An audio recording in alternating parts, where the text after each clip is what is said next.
வெண்ணிலவை பூவாய் வைப்பேனே, வானவிலையுடையாய் தைப்பேனே. உனக்காக ஏதும் செய்வேன், நீ எனக்கென செய்வாயோ. இந்த ஒரு ஜென்மம் போதாது, 7 ஜென்மம் எடுத்தும் தீராது. அந்த தெய்வம் உன்னை காக்க தினம் தொழுவேன் தவறாது. என்ன நான் கேட்பேன் தெரியாதா, இன்னமும் என் மனம் புரியாதா.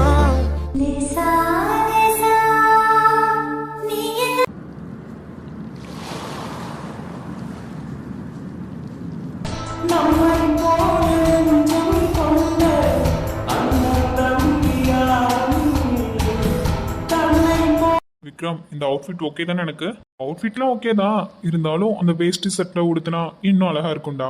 ஏய், நமக்கு தான் அதை முன்ன பின்ன உடுத்தி பழக்கம் இல்லையே, அதனால தான்டா.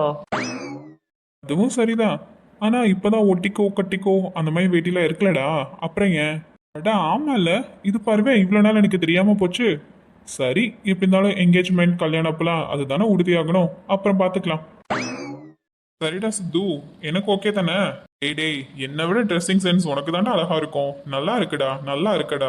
நன்றிகள் நன்றிகள். டேய் விக்ரம், சித்து, என்னடா கிளம்பிட்டீங்களா? அம்மா, கிட்டத்தட்ட நீங்களும் நானும் சேம் கலர் தாம்மா. நல்லா இருக்குமா சாரி உங்களுக்கு? அப்படியாடா, நான் எதர்ச்சியாக தான் இந்த சாரி கட்டினேன். ஆனால் ஆமாம் ஆமாம், நீ சொன்ன மாதிரி என்னோட கலரும் உன்னோட ஷர்ட் கலரும் ஒரு கொஞ்சம் மேட்சிங்காக தான் இருக்கு. சரிம்மா, அக்கா கிளம்பிட்டாளா? அவ தானே ஒரு 10 நிமிஷம் வெயிட் பண்ணுங்கம்மான்னு சொன்னா. 10 நிமிஷம் சொன்னா 1 hour ஆகும்னு நமக்கு தான் தெரியுமே. வரட்டும் வரட்டும். ஏமா லட்சுமி, என்னம்மா எல்லாரும் எங்கேயோ விடிய காலையில ஜொலிக்கிற மாதிரி தெரியுது, எங்கே கிளம்பிட்டீங்க? என்கிட்ட ஒரு வார்த்தை கூட சொல்லலை, குடும்பத்தோட போகிற மாதிரி தெரியுது, என்ன விஷயம்? பாட்டி, உனக்கு தான் நேத்துல இருந்து உடம்பு சரியில்லை. உன்னை யார் இப்போ ஹாலுக்கு வர சொன்னது? நான் தான் உனக்கு இன்ஜெக்ஷன் போட்டு விட்டு தூங்க சொன்னேன்ல, இப்போ எதுக்கு இங்க வந்த? ஆமாங்க அத்தை, விக்ரம் சொல்றது சரிதானே. நீங்க போய் ரெஸ்ட் எடுங்க. நாங்க பக்கத்து ஊர்ல இருக்கிற ஒரு கோயில கும்பாபிஷேகம், விக்ரமோட பேஷண்ட் ஒருத்தவங்க, அவனையும் நம்ம குடும்பத்தையும் கூப்பிட்டுட்டு இருந்தாங்க. அதான் போயிட்டு வரலான்னு கிளம்புறோம். உங்களுக்கு காய்ச்சல் இருக்கிறனால தான் கூப்பிடல உங்களை, இல்லாட்டி உங்களை விட்டுட்டு நான் எங்கேயாவது போயிருப்பேனா சொல்லுங்க? அலைஞ்சா இன்னும் கொஞ்சம் எச்சா உடம்பு வலியாயிரும், அதனால தான் அத்தை சொல்லலை. அதான் இதான் சங்கதியா? ஆமாம் ஆமாம், நீ எங்கே போனாலும் என்ன கூப்பிட்டுட்டு தான் போவ. சரிதான், சரி சரி, நீங்கள் பார்த்து எல்லோரும் சூதானமாக போயிட்டு வாங்க. சரி, போயிட்டு வர்றதுக்கு எவ்வளோ நேரம் ஆகும்? இது வந்து பாட்டி, கும்பாபிஷேகம்னா கூட்டம் அதிகமாக இருக்கும்ல, அதான் டைம் கரெக்டாக சொல்ல முடியாது. உன்னை பார்த்துக்க குயிலி அக்கா வருவாங்க, ஈவினிங்குள்ளே வந்துடுவோம். நீ போய் படுத்துக்கோ, சரியா? இப்போ சாயந்தரம் ஆயிடுமா நீங்கள் வர்றதுக்கு? சரி சரி, எல்லாரும் பத்திரமா போயிட்டு வாங்க, நான் போய் தூங்குறேன். சரிங்க அத்தை, நீங்கள் போய் நல்லா ரெஸ்ட் எடுங்க. டைமுக்கு குயிலி உங்களுக்கு சாப்பாடு கொடுத்துருவா. வேறு எந்த பிரச்சனைனாலும் உடனே ஃபோன் பண்ணுங்க, நாங்கள் வந்துடுறோம். சரிங்களா அத்தை? சரிம்மா லட்சுமி. சித்து, அம்மா ஏன் நம்ம பொண்ணு பார்க்க போகிற விஷயத்த வேம்பு கிட்ட சொல்லலை? விக்ரம், நம்ம வேம்பு பற்றி உனக்கு தெரியாதா? எனக்கு ஒரு நல்லது நடக்கணும்னா அவங்க நம்ம வீட்டில் இருந்தாவே போதும். அவங்க கூட வந்தால் ஏதாவது ஒரு சம்பவத்தை இழுத்து விட்டுருவாங்க, அப்புறம் அதை நம்மளால மேனேஜ் பண்ண முடியாமல் போயிடும். நம்ம பல்லவி வீட்டுக்கு போயிட்டு எல்லாத்தையும் உறுதிப்படுத்திட்டு வர வரைக்கும் பாட்டி இங்கே இருக்கட்டும், எதுவும் அவங்களுக்கு தெரிய வேண்டாம். ஏற்கனவே ஊருக்குள்ள பல்லவியை பற்றி தப்பான வதந்திகள் இருக்குது, இதில் இவங்க போய் ஏதாவது பேசிவிட்டா அவ்வளோதாண்டா, பிரச்சனை பெருசாகிடும். அதனால தான் அவங்கள இங்கே இருக்க சொல்கிறோம். அதனால தான் அம்மாவும் நம்ம கோயிலுக்கு போகிற மாதிரி சொல்லியிருக்காங்க. ஆமாம், நீ சொல்கிறது சரிதான். எல்லார் வீட்லேயும் ஒரு சகுனி கண்டிப்பாக இருப்பாங்க, ஆனால் நம்ம வீட்டில் நம்ம பாட்டி ரூபத்தில் நம்ம கூடயே இருக்குடா. விக்ரம், அப்படிலாம் பெரியவங்கள சொல்லக்கூடாது. நான் உண்மைதாம்மா சொல்கிறேன். பாட்டி ஏதாச்சும் ஒரு பிரச்சனை இழுத்து விட்டுருமே, அதுக்காக தான் சொன்னேன். டேய், பெரியவங்க ஏதோ பழைய காலத்து முறைப்படி சின்ன விஷயத்த கூட பெருசாக பேசுவாங்க. சும்மா இருங்கடா. உங்கள் பாட்டி கொஞ்சம் வெடுக்கு வெடுக்க பேசினாலும் பாசக்காரவங்க தான். பாரா, என்னம்மா மாமியா மேலே இவ்வளோ பாசமா? பார்க்கலாமே உன்னோட மருமகளும் உன்ன மாதிரி உன் மேலே பாசம் வைக்கிறாங்களான்னு. அம்மா தாயே, கிளம்பி வந்துட்டியாம்மா? வந்துட்டேன். என்னக்கா, என் பல்லவி பற்றி தெரியாம நீ படுக்க அப்படி சொல்லிட்டு இருக்க? என் பல்லவி அம்மாவையும் சரி அப்பாவையும் சரி உன்னை விக்ரம் எல்லாத்தையும் பாசமா பார்த்துப்பா. அப்படியே என்ன மாதிரி அக்கறையா இருப்பா. நீ வேணா பாரு, நான் சொல்றது தான் நடக்கும். ஆமாக்கா, அண்ணியை பார்த்த உடனே எனக்கும் அந்த நம்பிக்கை வந்துடுச்சு. அவ்வளவு நல்ல பொண்ணு அவங்க. என்னது இது, நம்ம வீட்டுக்கு வரதுக்கு முன்னாடி பல்லவி ராஜ்யம் ஆரம்பிச்சிருச்சு போலயே. சரிங்க தம்பிங்களா, நீங்க 2 பேரும் சொன்ன மாதிரி அந்த பொண்ணுக்கு நம்ம குடும்பத்துக்கு அமைஞ்சா எனக்கும் ரொம்ப சந்தோஷம்தான். ஆமா சித்து, அவங்க வீட்ல இன்ஃபார்ம் பண்ணிட்டியா நம்ம கிளம்புறோம்னு அவங்களுக்கு தெரியுமா? அம்மா அது வந்து நம்ம முறைப்படி பொண்ணு பார்க்க தான் போறோம். ஆனா அவங்க கிட்ட சொல்லாம சடன் விசிட்டா போறோமா. என்ன சொல்ற சித்து, திடீர்னு போனா அவங்க தப்பா நினைக்க மாட்டாங்களா? அதுவும் இல்லாம எல்லாருமே வீட்ல இருக்கணுமே, ஒருவேளை வேலைக்கு போயின்னா என்ன பண்றது? இது எப்படிப்பா சரி வரும்? நானா இருந்தாலும் சொல்லாம கொள்ளாம வந்தா பதட்டம் ஆகிடுவேனே. இப்போ கூட ஒன்றும் அவசரம் இல்லை, ஒரு ஃபோன் போட்டு சொல்லிடு, அவங்களும் கொஞ்சம் ப்ரிப்பேர் ஆகிப்பாங்கல்ல. இல்லம்மா, நான் எல்லாத்தையும் யோசிச்சு தான் இந்த முடிவு எடுத்தேன். சொல்லிட்டு போறதை விட இப்படி போறது தான் இப்போதைக்கு சரிம்மா. கிளம்புங்க, மற்றதை அங்கே போய் பார்த்துக்கலாம். நீ எதுவும் டக்குன்னு யோசிச்சு சொல்ல மாட்ட, ஆனால் இதுக்கு பின்னாடி ஏதோ காரணம் இருக்குன்னு மட்டும் எனக்கு ரொம்ப நல்லாவே தெரியுது. சரிடா, நீ சொல்கிற மாதிரி செய்யலாம். அப்புறம் என்னம்மா, கிளம்புங்க, போலாமா? போலாம்டா. அக்கா, என்ன இன்னைக்கு ரொம்ப சீக்கிரமா கிளம்புற மாதிரி இருக்கு? அவி சும்மா இருடி, டைம் என்னாச்சுன்னு பாரு. 9:15 தானக்கா ஆகுது. சொல்ற அதுக்குள்ள 9:15 ஆச்சா? ஐயோ 9:30 போய் பஸ் பிடிக்கணுமே, ஏற்கனவே லேட் ஆயிடுச்சு. டென்ஷனா இருக்கு காலையிலேயே. ஏன்க்கா இவ்வளோ டென்ஷன்? இன்னைக்கு என்ன ஆஃபீஸில் முக்கியமாக ஏதோ மீட்டிங் இருக்கா, இல்லை ஸ்பெஷல் ப்ராஜெக்ட் எதுவும் இருக்கா? ஆமா மீட்டிங் தான், அதான் இவ்வளோ சீக்கிரம் ரெடி ஆயிட்டு இருக்கேன். அக்கா, இன்னைக்கு கூடவா ஆஃபீஸ் இருக்கு? பாவம் தான் நீ. ஏன்டி இப்படி கேக்குற? எப்பவும் போல தானே வேலைக்கு போறேன், இதுல என்ன புதுசா இருக்கு? அக்கா, இன்னைக்கு சண்டேக்கா, அதான் சண்டே கூட ஆஃபீஸ் இருக்கான்னு தான் கேட்டேன். இது சண்டேவா? அட ஆமாக்கா, உனக்கு அதுவே தெரியலையா? ஐயோ இவ்வளோ கரெக்டா பிளான் பண்ணி கடைசியில மண்டையில இருக்கிற கொண்டைய மறந்துட்டனே. இவ வேற முன்னாடி நிக்கிறாளே, இனிமே என்னை வச்சு செய்வாளே. சரி சமாளிப்போம். அது வந்து இல்லை, இன்னைக்கு ஞாயிற்றுக்கிழமை தான். நான் ஏதோ மண்டேன்னு நினச்சி அவசரப்பட்டு கிளம்பிட்டேன்டி. அதான் நான் பார்த்தேன், உங்கள் சின்சியாரிட்டிக்கு ஒரு அளவே இல்லாமல் போயிடுச்சுக்கா. சரி, 9:30 பஸ் எல்லாம் மறந்துட்டு போய் நல்லா தூங்குக்கா. இனி எப்படி எனக்கு தூக்கம் வரும்? நான் போய் அம்மா என்ன பண்ணுறாங்கன்னு பார்க்குறேன், நீ படி. ஓகே. அம்மா கிச்சனில் தான் இருப்பாங்க. ஹால்லாம் நீட்டாக தான் இருக்குது. நேற்றே ஸ்வீட்டு ஸ்நாக்ஸ்லாம் வாங்கிட்டு வந்தாச்சு. பால் மட்டும் ஃப்ரிட்ஜில் இருக்கான்னு பார்க்கணும். சப்போஸ் அவங்க வந்துட்டாங்கன்னா காஃபி மட்டும் அப்போதைக்கு வச்சுக்கலாம். இட்லி ஊற்றி வச்சாச்சு, குழம்பு கொதிச்சிட்டு இருக்கு. 1/2 மணி நேரத்தில் ரெடி ஆயிரும். அப்புறம் பிள்ளைங்களுக்கு போட்டு கொடுத்தா சாப்பிட்ருவாங்க. அம்மா என்ன பண்ணுறீங்க? ஆமாம் பல்லவி, என்ன அதிசயமாக இருக்கு? இன்னைக்கு ஞாயிற்றுக்கிழமை, நீயே சீக்கிரம் எழுந்திரிச்சிட்டியா? நானே இப்போ தான் காஃபி போட்டு என்னை எழுப்பலான்னு வந்தேன். அதுக்குள்ளே என்னம்மா ஆஃபீஸ் கிளம்புற மாதிரி புடவெல்லாம் கட்டி ரெடி ஆகிட்டேன்? அம்மா, அது ஒரு பெரிய கதை. அக்கா இன்னைக்கு ஞாயிற்றுக்கிழமைனே மறந்து ஆஃபீஸ் கிளம்பிட்டாங்க. நான் சொன்னது அப்புறம் தான் அவங்களுக்கு ஞாபகமே வந்துச்சு. ஐயோ, உள்ள ஏதோ ஞாபகத்தில் எந்திரிச்சு கிளம்பிடுச்சு போலையே. சரி விடு, பரவாயில்ல, சீக்கிரம் எந்திரிக்கிறது நல்லது தானே. இந்தாம்மா, இந்த காஃபியை குடி. ஒரு 1/2 மணி நேரம் வெயிட் பண்ணேன், இட்லியும் குழம்பும் இப்போ ரெடி ஆயிரும். அதுக்கப்புறம் சாப்பிடலான்னு. ஆமாம்மா, ஏதோ ஞாபகத்தில் எந்திரிச்சிட்டேன். நல்ல வேலை, காஃபி குடிக்கலான்னு தான் நானும் வந்தேன், நீங்களே கொடுத்துட்டீங்க. என்ன வள்ளி, பொண்ணுங்க 2 பேரும் இங்கே தான் இருக்காங்களா? ரொம்ப சந்தோஷம். இந்தாம்மா, நீ கேட்ட ஜாமான் எல்லாமே சந்தைக்கு போயிட்டு வாங்கிட்டு வந்தாச்சு. வரும்போது நம்ம பவிக்கும் பல்லவிக்கும் பிடிக்குமென்னு சூடாக சமோசா வாங்கிட்டு வந்தேன். தட்டில் போட்டு கொடுமா, பிள்ளைங்க சாப்பிட்டுட்டோம். சரிங்க, அதெல்லாம் இருக்கட்டும். நான் கேட்ட கிழங்கு கிடைச்சதா? அதை வாங்கதாம்மா இவ்வளோ லேட் ஆச்சு. சந்தையில் எங்கேயுமே இல்லை. அப்புறம் ரொம்ப தூரம் தள்ளி ஒரு பெரியவர் வித்துட்டு இருந்தாரு, அங்கே போய் வாங்கிட்டு வந்தேன். வேக வச்சு பிள்ளைங்களுக்குலாம் கொடு. சரிங்க, சாயந்தரமா வேக வச்சு கொடுத்துட்றேன். இட்லி எல்லாமே ரெடி ஆயிடுச்சுங்க. நீங்க குளிக்கிறதுனா போய் குளிச்சுட்டு வாங்க. எல்லாரும் உட்காந்து சாப்பிட்டுலாங்க. சரிம்மா. அப்பாடி, எல்லாரும் வீட்டில் தான் இருக்காங்க, எந்த பிரச்சனையும் இல்லை. சித்தார்த் சார் கரெக்டாக பிளான் பண்ணி தான் சண்டே வராரு போல. ஆனால் என் மரம்படிக்கு தான் இவ்வளோ நேரம் புரியல.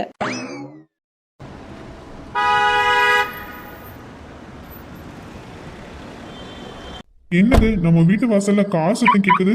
யாராவது தப்பா வந்துட்டாங்களா, இல்ல நம்ம வீட்டுக்கு தான் யாராவது வந்திருக்காங்களா? என்னன்னு இங்க இருந்து பார்த்தா இப்படிங்க தெரியும். போய் வாசல்ல போய் பாருங்க யாருன்னு. சரிம்மா. கார் சவுண்டு கேட்குதுன்னா கண்டிப்பாக சித்து சார் தான் வந்திருப்பாங்க. அப்போது நம்ம கரெக்டான டைம் தான் கிளம்பியிருக்கோம். என்னது இது, இவங்க அன்னைக்கு அட்ரஸ் மாதிரி வந்த அந்த குடும்பம் தானே? கையில தட்டெல்லாம் இருக்கு. ஒருவேளை இன்னைக்கும் அட்ரஸ் மாதிரி வந்துட்டாங்களா? வணக்கம் அங்கிள், எங்களை பார்த்த உடனே உங்களுக்கு பெரிய ஷாக் ஆகியிருக்குன்னு எனக்கு தெரியும். சொல்லாம கொள்ளாம எந்த தகவலும் இல்லாம இப்படி திடீர்னு வந்து நிக்கிறது தப்பு தான். ஆனா எங்களுக்கு வேற வழி தெரியல அங்கிள், அதான் நேரடியா வந்துட்டோம். எங்களை மன்னிச்சிடுங்க. அங்கிள், அன்னைக்கு நடந்தது பெரிய தப்பு தான். அட்ரஸ் மாதிரி வந்தாலும் அன்னைக்கு நடந்த கசப்பான சம்பவங்கள் நினைச்சு நாங்க ரொம்ப வருத்தப்படுறோம். ஆனா இன்னைக்கு நாங்க வந்தது அட்ரஸ் மாதிரி இல்ல அங்கிள். முழு மனசோட எங்க குடும்பத்தோட சம்மதத்தோட உங்க பொண்ணு பல்லவிய கேட்டு வந்திருக்கோம். ஆமாங்க அண்ணே, அன்னைக்கு ஏதோ தெரியாம நடந்து போச்சு. எங்க மேலதான் தப்பு. ஆனா ஒண்ணு கவனிச்சிங்களா? அன்னைக்கு அப்படி ஒரு தப்பு நடக்கலனா இவ்வளோ அழகான குணமான ஒரு குடும்பத்தையும் உங்க பொண்ணு பல்லவியையும் நாங்க பார்த்துருக்கவே முடியாது. இது ஏதோ கடவுளோட சித்தம்னு தான் தோணுது. ஆமா அங்கிள், ஏதோ ஒரு ரீசனால அன்னைக்கு அப்படி ஒரு ப்ராப்ளம் ஆயிடுச்சு. ஆனா நிஜமாவே உங்க குடும்பத்தையும் உங்க பொண்ணையும் ரொம்ப பிடிச்சு போய் தான் திரும்பவும் உங்க பொண்ணை கேட்டு வந்திருக்கோம். நீங்களா? என்ன குடும்பத்தோட, அதுவும் கையில தட்டோடலாம் வந்திருக்கீங்க? என்ன நடக்குதுன்னு எனக்கு புரியலையே. அம்மா வள்ளி, இவங்க நம்ம பல்லவிய பொண்ணுக்கிட்ட வந்திருக்காங்க போல தெரியுது. அவங்க எதுக்காக வந்திருந்தாலும் என்ன, நம்ம வீட்டு தேடி வந்திருக்காங்க. வந்தவங்களை இப்படிதான் வெளியே நிக்க வச்சு பேசுவீங்களா? என்னங்க அர்த்தம் இது? யாரா இருந்தாலும் நம்ம வீடு தேடி வந்திருக்காங்கன்னா வீட்டுக்குள்ள போய் முறைப்படி பேசுறது தாங்க நல்லது. என்னங்க இது? மன்னிச்சிருங்கம்மா, அவர் ஏதோ பதட்டத்துல அப்படியே நின்னுட்டாரு. நீங்க எல்லாரும் உள்ள வாங்க, உள்ள போயிட்டு நிதானமா பேசிக்கலாம். எதுவா இருந்தாலும் பரவாயில்ல, உள்ள வாங்க. குழந்தைய வேற கையில வச்சிருக்கீங்க. வாங்க வாங்க, வெயில் வேற ரொம்ப அடிக்குது. உள்ள வாங்க போலாம். ரொம்ப தேங்க்ஸ் ஆண்டி, நீங்க எங்களை ஏத்துக்கிட்டதே ரொம்ப பெரிய விஷயம். அங்கிள், அன்னைக்கு ஏதோ பாருங்க தம்பி, நீங்க தப்பா நினைக்கிற மாதிரி எங்க மனசுல எந்த வித குறையுமே இல்லை. தட்டுல இருக்கிற மங்களகரமான பொருட்கள் எல்லாமே பார்க்கும்போது என் மனசுக்கு ரொம்ப நிறைவா இருக்கு. முதல்ல எல்லாரும் உட்காருங்க, நான் போய் காஃபி எடுத்துட்டு வந்துடுறேன். அதெல்லாம் பரவாயில்லைங்க, தண்ணி மட்டும் போதும். அப்புறம் வேணும்னா காஃபி குடிச்சுக்கலாம். சரிங்க, இப்போ தண்ணி எடுத்துட்டு வந்துடுறேன். மறுபடியும் சொல்றேங்க, இங்க எல்லாரையும் மன்னிச்சிடுங்க. ஏதோ கெட்டதில் நல்லது நடக்கிற மாதிரி அன்னைக்கு மட்டும் அட்ரஸ் மாதிரி வராமல் இருந்திருந்தா இப்போ ஒரு அழகான குடும்பமும் தங்கமான பிள்ளையையும் எங்களால் பார்த்துருக்க முடியாது. உங்கள் பொண்ணை பார்த்த உடனே எங்களுக்கும் சரி, என் பையனுக்கும் சரி, என் குடும்பத்தில் இருக்க எல்லாருக்குமே பிடிச்சி போயிடுச்சு. நாங்கள் அன்னைக்கு பார்க்க வந்த அந்த பொண்ணையே பார்க்கலங்க. உங்கள் பொண்ணை மட்டும் பார்த்துட்டு அப்படியே வீட்டுக்கு போயிட்டோம். என் பையனுக்கு இது வரைக்கும் எத்தனையோ பொண்ணுங்களை பார்த்துருக்கோம். ஆனால் இது வரைக்கும் சரின்னு அவன் மனசு ஒத்துக்கிட்டதே இல்லை. ஆனால் உங்கள் பொண்ணை பார்த்த உடனே கட்டுனா இவளை தான் கட்டுவேன்னு முடிவு பண்ணிட்டான். நாங்கள் என்ன நினச்சாலும் பரவாயில்ல, ஒரு தடவை பேசி பார்த்தா சரியாக வரும்ன்ற நம்பிக்கையில் தான் இப்போ குடும்பத்தோட உங்கள் வீட்டுக்கு உங்கள் பொண்ணை கேட்குறோம். உடனே முடிவு சொல்லணுன்னு எந்தவித அவசியமே இல்லை. உங்கள் மனசுக்கு எப்போ தோணுதோ அப்போ சொன்னால் போதும். ஐயோ அம்மா, நீங்க இவ்வளோ பெரிய இடத்துல இருந்தாலும் எங்ககிட்ட இவ்வளோ அடக்கமா பேசுறது ரொம்ப பெரிய விஷயம். எங்களுக்கு அந்த நாளே உங்க பையனும் உங்க குடும்பத்தையும் ரொம்ப பிடிச்சிருச்சு. ஆனா ஒரு சூழ்நிலை அப்படி அமைஞ்சிருச்சு. உங்களுக்கு நியூஸ் எல்லாம் தெரியும்னு நினைக்கிறேன். இந்த ஊர்ல என் பொண்ணு மேல தேவையில்லாத வார்த்தைகள், அவதூறுகள் எல்லாமே பரவிக்கிட்டே இருக்கு. என் பொண்ணு பார்க்க வர்ற மாப்பிள்ளைகளுக்கும் ஆக்சிடென்ட் ஆகுது, ராசி கேட்ட பொண்ணு, அப்படி இப்படின்னு ஏதேதோ பேசுறாங்க. இப்படியெல்லாம் கேள்விப்பட்டுமா நீங்க வந்து கேட்கறது ரொம்ப ஆச்சரியமா இருக்கு எனக்கு. பாருங்க அங்கிள், நீங்க சொல்ல வர்றது எல்லாமே எனக்கு புரியுது. ஆனா நீங்க யோசிக்கிற மாதிரி நான் உங்க பொண்ணுக்கு ஓகே சொன்னா எனக்கு ஏதாவது ஆகிடுமோன்னு கவலைப்படுறீங்களா? அப்புறம் நான் ஒரு விஷயம் உங்ககிட்ட சொல்லணும் அங்கிள். இந்த நெகட்டிவ் நியூஸ் எல்லாம் பரப்புறது கண்டிப்பா உங்களுக்கு நெருக்கமானவங்கனால தான் இருக்கும். என்னோட பாயிண்ட் ஆஃப் வியூல இருந்து பார்க்கும்போது பல்லவி கல்யாணம் நடக்கக்கூடாதுன்னு நினைக்கிற யாரோ ஒருவர் இதுக்கு பின்னாடி இருக்காங்க. ஆனா நான் ஒரு வாக்குறுதி கொடுக்குறேன் அங்கிள், சீக்கிரமாவே இந்த பழிக்கு பல்லவி காரணம் இல்லைன்றது நான் நிரூபிக்கிறேன். இப்போதைக்கு நீங்க செய்ய வேண்டியது ஒன்னே ஒண்ணுதான். எத்தனை வருஷம் ஆனாலும் பரவாயில்ல, உங்க பொண்ணை எனக்கு கல்யாணம் பண்ணி வைக்கணும். என் மனசுல பல்லவி தவிர வேற யாருக்குமே இடம் இல்லை அங்கிள். அதுக்காக நான் எவ்வளோ நாள் வேணாலும் வெயிட் பண்றேன். நீங்க கடைசியா சொன்ன வார்த்தை எங்களுக்கு போதும் தம்பி. எங்க மனசே நிறைஞ்சிருச்சு. இப்போ என் பொண்ணை ரொம்ப சந்தோஷமா கூட்டிட்டு வரேன் தம்பி.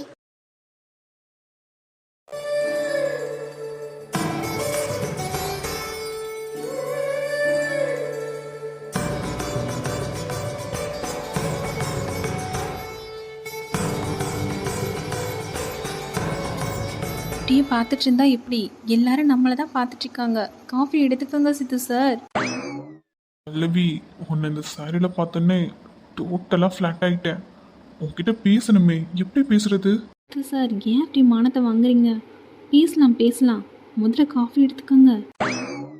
அதெல்லாம் எனக்கு தெரியாது. இப்போ நான் காஃபி எடுக்கணும்னா நம்ம பேசியே ஆகணும். சரி, முதல்ல நீங்கள் காஃபி எடுத்துக்கோங்க. அப்புறம் பவியை உங்களை கூட்டிகிட்டு வர சொல்கிறேன். நம்ம 2 பேரும் பேசலாம், சரியா? Deal okay. அண்ணா, என்னடா காஃபி ரொம்ப நேரமா எடுத்துட்டு இருக்கிற மாதிரி தெரியுது.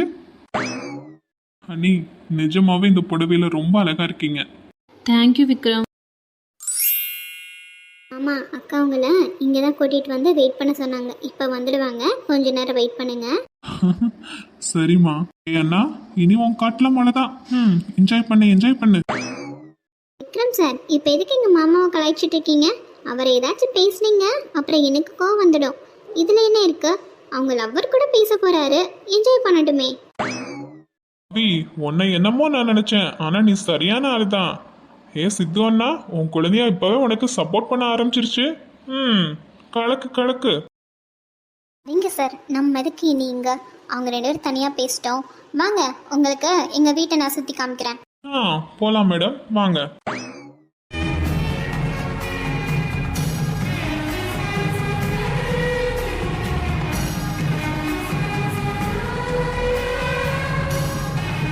என்ன பல்லவி இவ்வளோ சைலண்டா நிக்கிறேன்? என் மேல ஏதோ கோவமா? நானும் என் ஃபேமிலியும் சடனா வந்ததால உனக்கு அன்கம்ஃபர்டபுளா இருக்குதா? உனக்கு பிடிக்கலையா இந்த சுச்சுவேஷன்? சொல்லு பல்லவி, நான் புரிஞ்சுக்கணும். பல்லவி என்ன பண்ற? யாராவது வந்து போயிட. சித்து சார், உங்கள் மேலே எனக்கு கோவம் வரும். நான் சைலண்ட்டாக இருந்தது, நான் ஃபீல் பண்ணுறதை எப்படி சொல்லணும்னு தெரியாமல் தான். நீங்கள் என் மேலே இவ்வளோ அன்பும் அக்கறையும் வச்சு எனக்காக எவ்வளோ பெரிய ரிஸ்க் எடுக்க கூட தயங்கலை. அது எனக்கு நினைக்கிறப்பவே எவ்வளோ பெருமையாக இருக்குது தெரியுமா? என் லைஃப்பில் என்னை இவ்வளோ ஜென்யூனாக ப்யூராக புரிஞ்சுக்கிற ஒருத்தரை நான் பார்த்ததே இல்லை சித்து சார். நான் எப்போவுமே நினச்சது என்னென்னா, என் வாழ்க்கை துணையாக வரப்போகிறவங்க என்னை புரிஞ்சுக்கிட்டு கொஞ்சம் அன்பாக இருந்தால் போதும்னு தான். ஆனால் கடவுள் என்ன பண்ணியிருக்காருனா, நான் நினச்சதை விட 1000 மடங்கு நல்ல ஒருத்தரை என் வாழ்க்கைக்காக அனுப்பி வச்சிருக்காரு. அது நீங்கள் தான் சித்து சார். என்னோட கனவுகளுக்கும் மதிப்பு கொடுத்து நான் சொல்லாமலேயே என் மனசுக்கு பிடிச்ச மாதிரி நடந்துக்கிறீங்க. அது எனக்கு ரொம்ப ஆச்சரியமாக இருக்குது தெரியுமா? இந்த ஊரில் சில பேர் என்ன ராசி இல்லாதவங்கன்னு சொல்லியும் அவங்கெல்லாம் சொல்கிறதெல்லாம் மறந்துட்டு இவ என்னோட வைரம் அப்படின்னு எனக்காக என்ன தேடி வர்றீங்களே. நிஜமாவே நான் ரொம்ப லக்கி. உங்களை என் வாழ்க்கையில் கிடைச்சதுக்கு இனிமேல் நான் உங்களை ஒருபோதும் மிஸ் பண்ணவே மாட்டேன் சித்து சார்.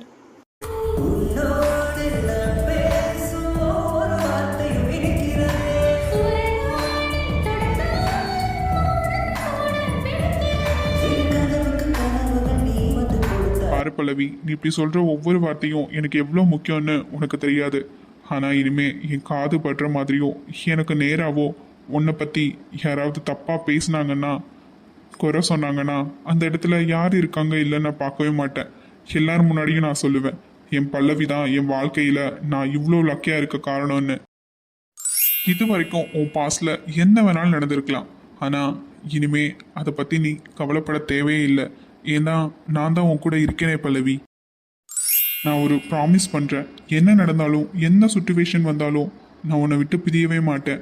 நீ என் வாழ்க்கையோட ஒரு பார்ட் இல்லை, நீ தான் என்னோட வாழ்க்கையே. நீ சிரிச்சாதான் என் நாள் கம்ப்ளீட் ஆகும். நீ சோகமாக இருந்தா நான் சுவாசிக்கவே முடியாது பல்லவி. உன் உயிரோட நான் கலந்துட்டேன் பல்லவி. நீ இல்லாத வாழ்க்கைன்னு எனக்கு இமேஜின் கூட பண்ண முடியாது.